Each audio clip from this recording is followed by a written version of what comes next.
গাইবান্ধার সদর উপজেলার রামচন্দ্রপুর ইউনিয়নে অবস্থিত প্রায় ২০০ বছরের পুরানো ঐতিহ্যবাহী ঠাকুরবাড়ি মেলা বৈশাখ মাস জুড়ে অনুষ্ঠিত হয়। প্রতি বছর বৈশাখ মাসের রবি ও বৃহস্পতিবার ঠাকুরবাড়ি মন্দিরে গৌর নিতাইয়ের পূজাকে কেন্দ্র করে এই গ্রামীণ মেলা বসে। মেলায় মাটির খেলনা, কুঠির শিল্প, মিষ্টি, বাতাসা, ঝুড়ি সহ নানা খাবারের পসরা বসে। 1820 সালের দিকে জমিদার নরেন্দ্র লাহিড়ী মন্দির প্রতিষ্ঠার পর থেকেই এ মেলা চলে আসছে।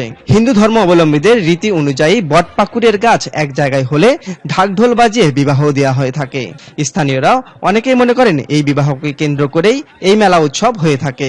গ্রামগঞ্জের ঐতিহ্যবাহী একটা মেলা, মেলার নাম ঠাকুরবাড়ি মেলা।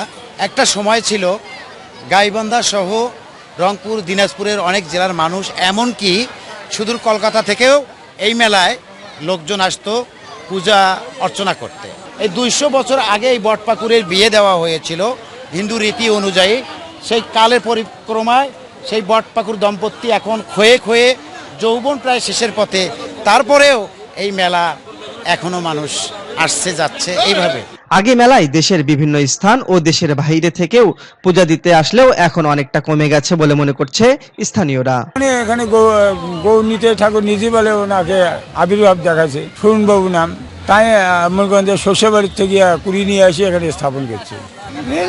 আমাদেরও জন্মেরও আগে মিলে 100 বছরের মতো হবে।